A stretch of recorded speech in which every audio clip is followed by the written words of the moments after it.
La théba avant de sortir. Hazak Bao. Boker Tov. Petit enseignement sur la paracha de la semaine. Ce matin, qui est tiré de la Gemara de Zvachim. Kasher nitena Torah le Am Israël. Au moment où la Torah est donnée au peuple d'Israël. Haya kolo shel HaKadosh Baruch Hu oler misof haolam ve'ad sofo. On nous dit, dans l'enseignement en question, que l'on entendait la voix de Dieu d'une extrémité du monde à l'autre extrémité. D'accord? On entendait HaKadosh Baruch Hu partout, le monde entier a entendu la voix d'HaKadosh Baruch Hu. Vechol malchei umot haolam nitkefu bir'ada bernotehem. Et tous les dirigeants du monde ont été saisis d'une crainte terrible à ce moment-là. Vizazou lavo el Bilam aracha. Et ils ont été consulter leur prophète. Leur prophète, c'est Bilam. Comme vous le savez, nous, peuple d'Israël, on a Moshe Rabbeinu, et les nations du monde ont Bilam. Même niveau. Exactement, même niveau, même potentiel. Après, ce qu'ils font de leur potentiel, c'est une autre question. Mais en tout cas, ils ont le même potentiel. Et donc, on nous dit, toutes les nations du monde entendent quelque chose, d'accord? Ils n'entendent pas le détail de la parole de Dieu, mais ils entendent qu'il se passe quelque chose, d'accord? Une sorte de tremblement comme ça, de grondement. Dans l'ensemble du monde, nous dit l'enseignement. Il faut comprendre ce que ça signifie, mais en tout cas, tous ceux qui étaient dans la région ont été voir Bilam, ont été consulter Bilam. Ma kol harash hagadol, et ils lui ont posé une question. C'est quoi ce bruit? D'accord, on entend un bruit, un grondement comme ça. Qu'est-ce qui se passe? C'est quoi? Shema Maboul Omed Lavo Shnit Haolam. Ils se disent, peut-être qu'il y a un cataclysme qui va s'abattre sur le monde, et peut-être qu'il va y avoir un nouveau déluge. Peut-être que Dieu est fâché contre nous et qu'il va envoyer un déluge sur terre. Amar Lahem, Kvar Nishma Kadosh Baruch Hu Shelo Yavi Maboul Laolam. Bilam leur dit, ah non, c'est pas un déluge. Pourquoi c'est pas un déluge? Parce que Dieu a déjà promis, après le déluge, qu'il n'y aurait pas d'autre déluge. D'accord? Donc il a passé un contrat. Quoi? Des maboules. Donc, il a passé un contrat, il n'y a pas d'autre maboule, il n'y a pas d'autre déluge. D'accord? Il y a l'arc-en-ciel, le machin, d'accord? Il n'y a pas d'autre déluge. C'est un contrat. Amroulo, alors les dirigeants du monde lui ont dit, Shema maboul shel maïm nishba shel oyavi, achata umevi maboul shel esh. Il nous dit, ok, peut-être qu'il va ruser, Dieu. Il va nous détruire. Il est embêté parce qu'il a déjà promis de ne pas envoyer de déluge avec de l'eau pour anéantir la terre. Peut-être qu'il va amener un déluge de feu. Ça veut dire un autre cataclysme, quoi, une autre catastrophe qui nous tombe sur la tête, d'accord, et que Dieu a l'intention d'anéantir l'humanité, comme il l'a déjà fait dans le passé. Et c'est peut-être ça le bruit qu'on entend, il y a un bruit terrible, d'accord, donc c'est peut-être ça. Amar lahem, kvar nishba Kadosh Baruch Hu shelo yashrit bevatachat et kol bnei adam. Il nous dit non. Dieu a déjà promis aussi de ne jamais détruire l'humanité d'un coup. D'accord? Donc c'est pas ça. Il n'y a pas un cataclysme de ce genre-là qui va nous tomber sur la tête. Amroulo imken ma pichro shel harash hanora. Alors il dit, alors dis-nous toi, pourquoi il y a ce bruit? D'accord? C'est quoi ce grondement? Amar lahem chemda tova yesh le'akadosh baruch hu bevet genazal. Je vais vous dire ce qui se passe. Dieu a dans son trésor un objet particulier. Shaita genuza etzlo tesha meod ve'shivim ve'arba dorot, qu'il avait gardé chez lui avant même la création du monde, depuis déjà, nous disent nos maîtres, 974 générations, l'ifne shenivra olam, avant la création du monde. Alors c'est quoi ce chiffre de 974 générations? D'accord, plus ça sort ce truc-là. Il y a plein de choses à dire, mais juste le petit clin d'œil, c'est que, vous savez que Moshe Rabbeinu, c'est la 26e génération depuis la création du monde. D'accord? L'idée, c'est juste pour arriver au chiffre de 1000. Ça veut dire que la Torah, ça fait 1000 générations qu'elle attendait pour être donnée. Pourquoi le chiffre de 1000? Ça, c'est un autre débat. D'accord? C'est... Bah, vous savez encore compter. 974 plus Moshe, c'est la 26e génération depuis la création du monde. D'accord? Donc, il y a cette symbolique, il y a cette volonté de dire que la Torah a été donnée au bout de 1000 générations. D'accord? C'est mieux que le Yud sur lui-même. C'est mieux que 10 fois 10. D'accord? On est au chiffre 1000. Donc une sorte comme ça de plénitude. Il fallait que ça amène, que la Torah arrive à ce moment-là. On referme la parenthèse. Amar lahem, donc, Bilam leur dit, il y a un trésor particulier que Dieu a dans son coffre-fort, qui attendait depuis 974 générations avant la création du monde. Et Oumé va cacher la tête au Talébanav, et maintenant, il est en train de la donner à ses enfants. Chez Nehemar, Hachem rose les Amoïten, comme il est dit, Hachem, Dieu, rose les Amoïten, il va donner comme ça du rose, de la puissance à son peuple. Miyad patrou kulam ve'amrou, Hachem yevarech et amo b'shalom. Et eux, ils ont répondu, c'est la fin du Teilim en réalité, et ils ont répondu, Hachem va bénir son peuple avec le shalom. Bien. Donc, en fait, Bilam est en train d'annoncer aux nations du monde que Dieu est en train de donner la Torah aux enfants d'Israël. Bien. Alors, c'est un enseignement, il faut comprendre ce qui est caché derrière, d'accord, etc. Il y a voilà, encore beaucoup de choses à dire. On reste sur le programme de ce matin. Madou haïta Torah tzricha linaten divnei Israël bim ora shemalato ra'ash verad kol haolam. Et en fait, la question qu'il pose ici, c'est de savoir pourquoi est-ce que la Torah devait être donnée dans ces conditions-là. Pourquoi avec ce bruit? C'est quoi ce grondement-là? D'accord? Pourquoi est-ce qu'il fallait absolument qu'il y ait la voix de Dieu qui retentisse dans l'ensemble, sur l'ensemble de la terre? D'accord? C'est quoi le but? La Torah, elle est pour le peuple d'Israël, a priori. Même si on dit, à les Midrashim, etc. Oui, j'ai été voir toutes les nations du monde, est-ce que vous voulez la Torah, etc. Bon, d'accord. Bon, la Torah, elle est pour le peuple d'Israël maintenant. D'accord, maintenant que personne ne la veut et qu'on est les seuls à la vouloir, pourquoi est-ce qu'il faut absolument qu'il y ait ce bruit terrible, là, comme ça, qui fait peur toutes les nations du monde? Et on dit, ah, j'ai peur, on va voir Bilam pour savoir ce qui est en train de se passer. Qu'est-ce qui est recherché derrière? Harelu Biglal Arash qui belou Béné Israël à la Tzmamet Torah. Et en plus, ce bruit-là, qui était comme ça très, très fort, très imposant, de la voix de Dieu très imposante, d'accord, on sait que c'est pas ça qui a poussé les enfants d'Israël à accepter la Torah. Donc, il sert à rien, ce grondement. Ni ça a convaincu les autres nations du monde, ni le peuple d'Israël avait besoin de ça pour accepter la Torah. D'accord, donc quel est le but? Une des raisons est donnée par Rabbi Yitzhak Mivolojin. Isbir. Shaitazo atma'at yirat shamayim begenim shel bnei ha'adam. Il fallait créer un sentiment de crainte extrême dans les gènes de l'être humain, dans les génim, dans les gènes de l'être humain. C'est-à-dire, il fallait ancrer au plus profond de nous-mêmes, même sans passer par notre intellect, il fallait ancrer au plus profond de nous-mêmes que le lien avec Akadosh Baruch Hu est un lien de crainte qui doit être établi.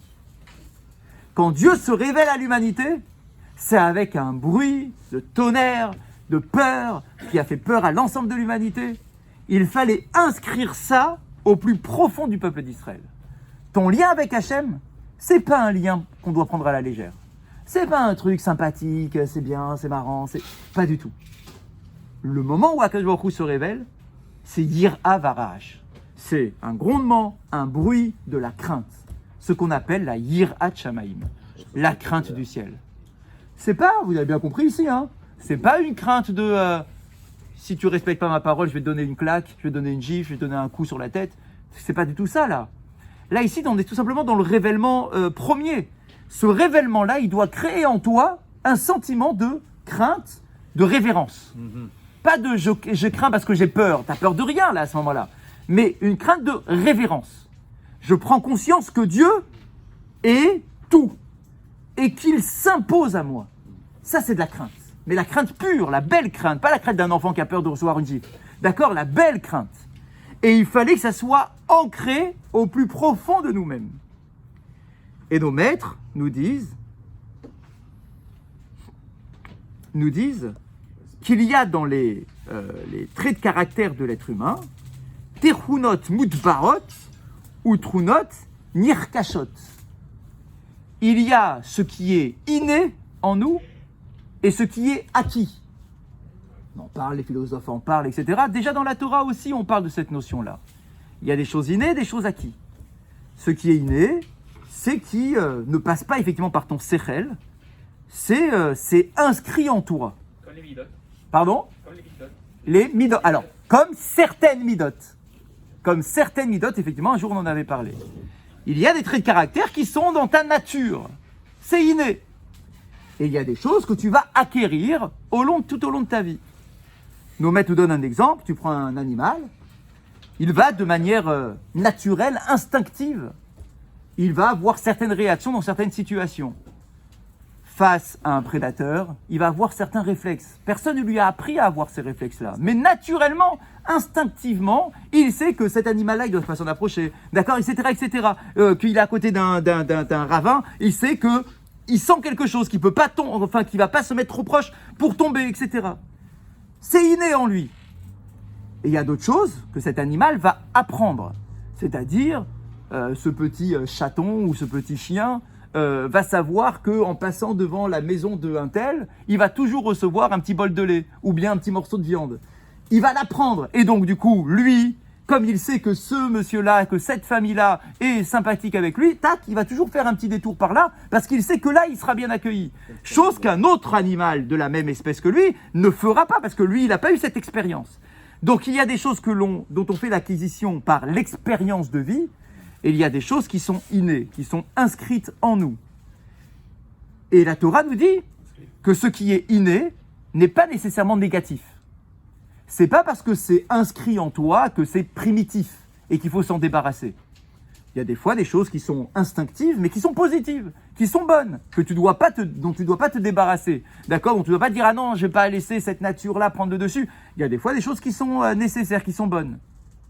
Et il nous dit, au moment du don de la Torah, effectivement, il fallait que Dieu, au moment où le peuple est en train de se former, parce que je vous rappelle que le peuple ne se forme pas, on ne s'appelle pas le peuple d'Israël parce qu'on est sorti d'Égypte, on s'appelle le peuple d'Israël parce qu'on a reçu la Torah. Ça veut dire que la formation du klal Israël en tant que klal, c'est au moment du Matan Torah, qui est la fin, d'accord, du processus de la sortie d'Égypte. Tu sors d'Égypte pour recevoir la Torah. D'accord, le Ham Israël, c'est effectivement, alors il va commencer à se former bien sûr en Égypte, mais il n'empêche qu'il va se constituer en tant que peuple, à proprement parler, avec la loi. C'est un peuple de loi, ce n'est pas un peuple de liberté, c'est un peuple de loi. S'il n'y avait que la liberté, on ne serait pas un peuple. Il fallait amener en plus de la liberté physique, il fallait une sorte de liberté morale, portée par la loi, un code de loi. Et donc, le peuple d'Israël, au moment où il se constitue en tant que peuple, il fallait à ce moment-là inscrire dans nos gènes, je ne parle pas ici d'une approche scientifique, d'accord, mais inscrire dans notre identité première la crainte d'Akadosh Baruch Hu. C'est pour cette raison qu'Hachem devait nécessairement se manifester Berarash Gadol, avec un bruit puissant, fort, un tremblement. Il devait s'imposer à nous. Et il nous rappelle pour terminer. Donc la crainte, elle est instinctive. Chazak. Il fallait une crainte innée qui devienne innée. Ça veut dire que naturellement, lorsque tu te rapproches d'Hachem, tu dois ressentir de la crainte. Ah ouais, pourquoi tu ressens cette crainte ? Nous disent nos maîtres. Parce que ça a été inscrit dans l'identité juive depuis le Matan Torah. Depuis le Matan Torah, tu dois ressentir ça. C'est très bien que c'est pas propre au judaïsme. De quoi ? Cette crainte d'un Dieu. Je n'ai pas dit que c'était propre au judaïsme, mais en tout cas, ça nous définit. Ça, c'est certain. Le lien que nous entraînons avec Akadosh Baruch Hu, c'est un lien qui se construit sur la Yirat Shamayim. Premier lien. Non, au contraire, c'est la fin de notre cours. Ce n'est pas le premier lien, c'est le lien idéal. Et nos maîtres nous rappellent la courbe entre amour et crainte, puisque c'est toujours les deux piliers du peuple d'Israël, hein, l'amour de Dieu, la crainte de Dieu. D'accord ? Nos maîtres nous rappellent la chose suivante. On commence notre parcours spirituel par la crainte de Dieu, mais une crainte qui est la crainte d'un enfant qui a peur de recevoir une gifle de la part de son père s'il ne respecte pas sa parole. C'est un niveau de crainte qui n'est pas une crainte raffinée. C'est une crainte de « je respecte Dieu parce que j'ai peur qu'il me tombe le ciel sur la tête ». Ok ? Donc c'est un des premiers niveaux de crainte, mais qui n'est pas le bon niveau de crainte. Ensuite, en grandissant, tu apprends que toutes les lois que Dieu te donne, c'est pas pour t'embêter, c'est pas pour que ça crée des punitions, c'est parce qu'elles sont bonnes pour toi. Tu arrives à trouver ton épanouissement. C'est-à-dire que le Shabbat, c'est pas simplement une interdiction de faire tant et tant de choses. Le Shabbat, c'est quelque chose qui te permet de t'épanouir, de te déconnecter le monde de la matière, de réfléchir différemment sur le monde, etc. Donc finalement, cette crainte qui était d'un enfant va devenir un amour plus profond parce que tu comprends que la Torah est bonne pour toi. Mais nos maîtres nous disent, ça ne s'arrête pas là. La plupart des gens pensent que ça s'arrête là, avec l'amour, et que c'est ça l'idéal. Nos maîtres nous disent, non. L'idéal, c'est de repasser ensuite à un autre niveau de crainte, qui n'a rien à voir avec le premier degré de crainte, qui était la crainte de la punition, qui est maintenant la crainte de la révérence d'Akadosh Baruch Hu. Tu crains la splendeur d'Hachem, c'est-à-dire que tu prends conscience qu'il est tout et que ta vie est entre ses mains à 100%. Comme lorsque tu passes devant un roi, mais pas les rois d'aujourd'hui, le vrai roi, avec les apparats, avec les gardes, avec les chevaux, avec le carrosse, avec le royaume derrière, tu le vois, c'est pas simplement j'ai peur qu'il me tue. On n'en est pas là. C'est voilà exactement la puissance, celui qui maîtrise tout. Et on nous dit que le lien avec Akadosh Baruch Hu, c'est celui-là, l'ultime. L'ultime, c'est celui-là. Cette crainte-là, qui n'enlève rien à ton amour, attention, ça s'additionne, qui n'enlève rien à ton amour. Mais il n'empêche que là où il y a, nous disent nos maîtres, trop d'amour, il y a trop de promiscuité. Manque de respect. Et là où il y a trop de promiscuité, c'est plus... Khazak, il y a un manque de respect. Pardon ? Non, pas du tout. Je n'ai pas du tout parlé d'intérêt. J'ai pas dit un mot sur l'intérêt. J'ai pas dit que tu le fais parce que tu attends une récompense. J'ai pas rien dit sur ça. J'ai rien dit sur ça.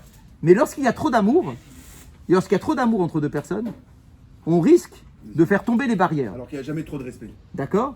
On risque de faire tomber les barrières parce qu'on s'aime tellement, ça va, qu'on en arrive à manquer de respect. La relation avec Hachem, c'est pas de l'amour, c'est de la crainte. Bah, c'est ce que je viens d'expliquer. Il faut passer par l'amour, d'accord, prendre conscience que ce qui te donne est bon. Donc, s'il te donne quelque chose de bon, donc tu l'aimes, puisque c'est quelque chose de bon qu'il te donne. Donc, tu l'aimes. Mais cet amour-là doit t'amener à un niveau qui est encore plus fin que celui-là, qui est la crainte de la puissance d'Akadosh Baruch Hu. Pourquoi c'est pas l'inverse? Pourquoi c'est pas la crainte? Parce que l'amour, c'est bien ce que je dis, parce que l'amour amène trop de promiscuité, et là où il y a trop de promiscuité, il y a de la légèreté. Quand on aime quelqu'un de manière intense, on se dit ça va, je peux tout me permettre, j'ai pas besoin de me tenir convenablement, on s'aime. La Torah nous dit non, avec Akadosh Baruch Hu, on a besoin d'avoir un tampon de séparation. Tu ne peux pas adhérer totalement en Akadosh Baruch Hu, sinon tu brûles. C'est un feu qui est dévorant, nous dit la Torah elle-même. D'accord ? Donc du coup, il nous faut quand même une distance de sécurité. Cette distance, elle est imposée par la crainte de la révérence d'Akadosh Baruch Hu, de la puissance d'Akadosh Baruch Hu. Pas de la peur, la crainte. D'accord ? Pour mettre et maintenir un respect vis-à-vis d'Hachem, respect qui risque de disparaître lorsqu'il n'y a que de l'amour.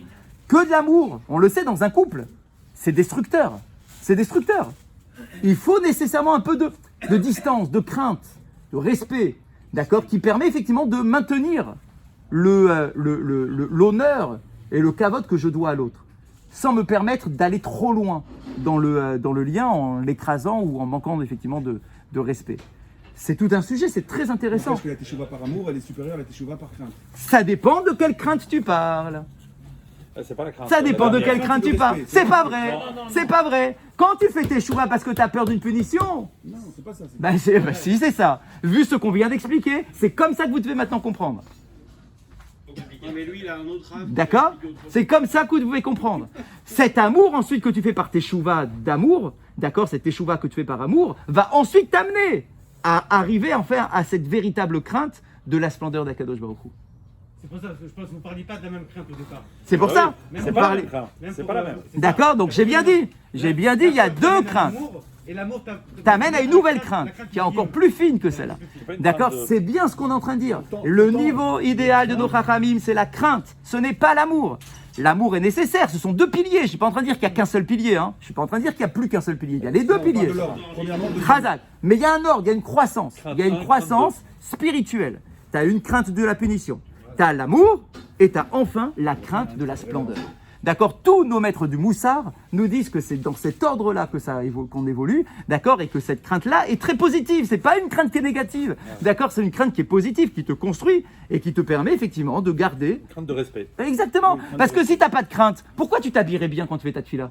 crainte Si de t'as que de l'amour, si c'est que de l'amour, alors quand je fais ma tefila, je peux être à l'aise. Ça va, c'est bon, on peut être détendu, on s'aime. Non, on peut pas être détendu. Il faut qu'il y ait une crainte.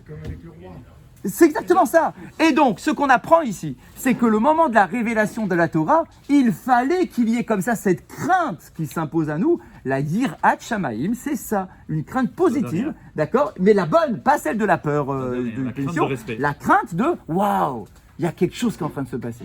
D'accord, il y a une révélation d'Akadosh Baruch Hu à ce moment-là.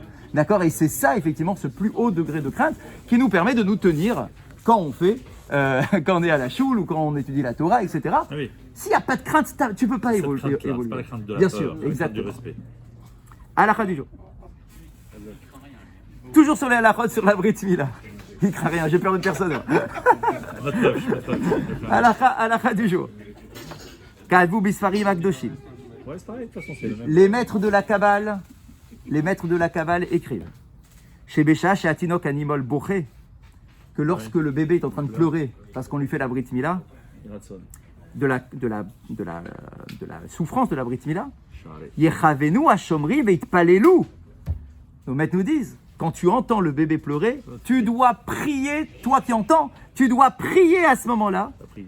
L'Ichlol et Tsarotehem, chez Kol Bechi Atinok Olé la Shamayim Belomeniot. Il nous dit, regarde, il y a un truc incroyable. Tu peux faire passer tes tfilotes en même temps que le cri du bébé. Ah oui. Parce que le pleur du bébé, qui est comme un korban, je vous rappelle, la Brit Mila, c'est un korban. C'est un korban. C'est le korban du père qui amène un korban à Kadosh Baruch Hu, c'est un korban. Et le bébé, c'est le korban. C'est clair, c'est un korban. Qu'est-ce que tu veux de plus comme sacrifice de l'être humain, d'accord, que de donner une partie de son corps? C'est un korban. Les pleurs du bébé montent directement à Kadosh Baruch Hu comme un korban qui monte auprès d'Akadosh Baruch Hu. Si toi, avec une bonne kavana, tu attaches ta prière à ce prix-là, tac, tu as un accès direct. Alors il nous dit, du coup, quoi Ben oui, c'est ce qu'il nous dit. Tout le monde, il faut. Tout le monde, en fait, nous tous, on doit le faire. Et il nous dit, Maintenant que tu sais, maintenant, mais il nous dit, tu dois pas non plus te contenter de prier pour tes propres petits soucis, qui sont aussi nécessaires. Mais si tu es encore plus grand, tu dois inclure dans tes prières l'ensemble du peuple d'Israël, c'est-à-dire la fin de l'exil, les malheurs du peuple d'Israël, etc. Ça veut dire que ce korban-là, qui est incroyable, hop, tu peux, avec les cris du bébé, t'associer pour demander telle ou telle chose. Ça marche par Zoom, ouais. Pas évident. Hein. Ouais, parce que c'est le même moment, c'est le Zman. En fait, c'est une histoire de Zman. D'accord? Tu essayes de t'accrocher à un Zman. C'est un temps propice. D'accord? Un temps propice pour Akadosh Baruch, enfin pour écouter les tfilotes. Donc, du coup, tu essayes de t'accrocher avec ça. Vecheyesh linok beshat seudat brit mila, shashomei al bechi atinok yitpalel belachash bilshon hakodesh. C'est marrant. Il nous dit, c'est pas simplement quand il crie et quand il pleure, au moment où on coupe. Il nous dit, même après, pendant la Séouda. Eh ouais. Et avant, quand il Non, avant Non, non. avant, c'est du film. Avant c'est Avant, c'est du c'est- cinéma. oh, tu vas pas nous faire le coup. Avant, c'est du cinéma. le clan. Ah, si, bien c'est rien, normalement c'est pas censé exister ce truc-là, c'est un truc qui me rend dingue. C'est pas censé exister ce truc-là. Le Maghem, là, tac. Non, je parle pas du Non, maghreb. Maghem, c'est donc. Je parle du ciseau là qu'ils font passer, Non, d'accord, non, pour je parle pas de décoller ça. la Ça, peau. c'est le décolleur. D'accord, ça c'est un truc qui est dingue, ça n'existait pas avant. c'est-à-dire le. C'était pas. Ouais, le clan, là. D'accord, ouais, je sais, le maghen. Non, vous parlez du maghen. Maghem. C'est quoi les noms de plein de Maghem? Il y a le décolleur et il y a le Maghem. Maghem Le, pour attraper le, le lambeau, le maghen, c'est quand le moël, il tire la peau, d'accord, et pour ne pas couper de travers, il met cette plaque métallique, d'accord, exactement, pour qu'ensuite il n'y ait plus aucun risque. Tac, tu passes la lame. Si, je peux parler du maghen. On parle du décolleur. Je parle du décolleur, les ciseaux là qui fait passer comme ça. décolleur. C'est un truc qui se faisait pas avant et qui fait super mal au bébé, alors que tu sais pas encore en train de faire la Brit Mila, c'est un truc de dingue. C'est une sauvagerie. Il y a des Non, sensibles, il y a des âmes sensibles. Ah ouais, il a sensible. Mais un peu de pitié pour ce pauvre bébé. Vous savez, il y a des rabbinim qui disaient, des grands rabbinim, même c'est mieux que ça. Le Rav Odia Yosef, il disait au Moël, écoutez ça, c'est un témoignage d'un Moël lui-même. Il disait au Moël, n'aie pas les mains froides quand tu manipules la peau du bébé. Le Moël a dit, ah, pourquoi? On va lui couper de toute façon. D'accord? Il dit, parce que tu rajoutes de la souffrance. Pourquoi tu le manipules avec des mains froides? Chauffe tes mains avant. D'accord? Un peu de pitié pour ce petit bébé. D'accord? Donc fais attention. Donc on nous dit, au moment où il pleure, il y a un moment de être Hatson, c'est certain. Ça va être Hatson. Maintenant on nous dit, même quand il pleure pendant la Séouda, là aussi ça va être Hatson, parce qu'il pleure du mal de la Brit Mila. Donc c'est encore lié à la Brit Mila. Et donc du coup, tu peux aussi prier à ce moment-là. Et il nous dit, voilà la prière que tu dois dire. C'est marrant. Il nous dit, voilà la prière. On a une tradition de prière. Ah ouais. Il nous dit, J'écoute la prière. Attends, Benjamin, s'il te plaît. On fait la météo. Yehi Ratson. Il nous dit, Yehi Ratson. Milefanecha Hashem Elokeinu velo avotenu. D'accord, toi mon Dieu, etc. Shenie ani uvne beti. Beriim vachazakim. Écoutez, c'est la prière, apprenez-la par cœur. C'est la prière avec la Brit Mila. Ah oui, c'est précis, c'est une prière que nos maîtres nous donnent.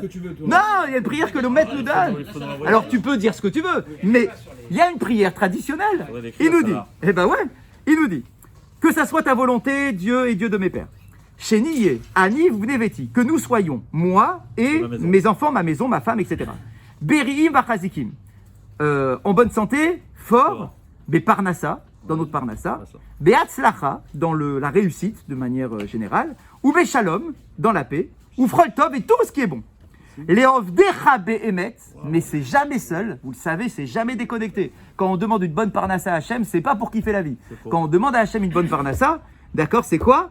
Léovdecha Behemet, afin d'être à l'aise, j'ai besoin d'être à l'aise, oui, je veux la matérialité, afin d'être à l'aise, pour te servir avec sincérité, avec crainte, avec amour, avec simcha, avec joie. Si c'est Shabbat, je ne dois pas dire Parnassa, parce que Shabbat, il n'y a pas de Parnassa. Veyuchlal tefilati im bechiyat hayeled, et que ma prière soit englobée par les pleurs du bébé, vekuyam bi apasuk, et que s'accomplisse en moi le verset suivant, Shama Hashem techinati, Hashem tefilati yikar, que Dieu a entendu ma complainte et qu'il a pris ma prière. Vimale Hashem veitbarer kol mishalti bi letova, amen ve amen, et que Dieu remplisse ma volonté, d'accord, et qu'il bénisse toutes mes demandes de mon cœur pour le bien, amen ve amen. Elle est pas mal celle-là. Elle est dans le. Ah non, le pas Padar- du tout, pas du tout. je l'ai jamais vu dans le Padar Peut-être Eliaou, dans le Breslev. honnêtement, j'ai jamais. Peut-être je l'ai- dans le Breslev. Je l'ai jamais cherché. Bah ça y est, là, je l'ai dit, vous la connaissez par cœur maintenant. Vous la retrouverez On sur va la faire- vidéo on qu'on va faire la envoie. photo, on va D'accord, mais c'est envoyer quand même ça. pas mal. D'accord. On va faire la photo, on va l'envoyer Faites une sur le groupe. photocopie, vous la coupez, vous mettez dans votre sidour. Quand vous allez à une Brit Mila, vous récitez cette prière au moment du plat. D'accord, c'est génial. Moi, j'avais jamais lu ce texte-là. D'accord, alors d'où est-ce qu'il sort? On va essayer de voir s'il y a une source. Tac, tac, tac, Cham. Et on ne prie pas pour le bébé, c'est vache quoi. Si, il t'a dit avec le bébé. Il t'a dit Le avec. bébé, forcément, tu t'associes. Tu prends conscience que le bébé, c'est le corban, donc du coup, t'es fier de lui. Que ce soit un tzaddik, qu'ils soient- Ça c'est le Sandak qui fait c'est ça. Sandak, Toi, c'est pas ton saucisson. Toi. Toi, t'es ni Cohen ni Sandak. D'accord. Donc, du coup, toi, c'est pas ton Il y a problème. Benoni. Toi, ton problème, c'est de t'associer aux prières du Sandak. Il donne pas ici la source. D'accord. Mais en tout cas, je vous enverrai le texte. On va faire la D'accord, photo, comme ça, on pour la l'envoie sur le photo. groupe. Chazak Baruch, Ribi Hanania. Ribi Hanania, Malaka, Shomar, Al-Sakad, Al-Bukhu, c'est quoi du Torah, Veyadir. Prends juste le passage. Voilà, là, il est pile. Il est raté. Voilà, ici. Il est raté. C'est bon, il est fait. Amen. Le truc.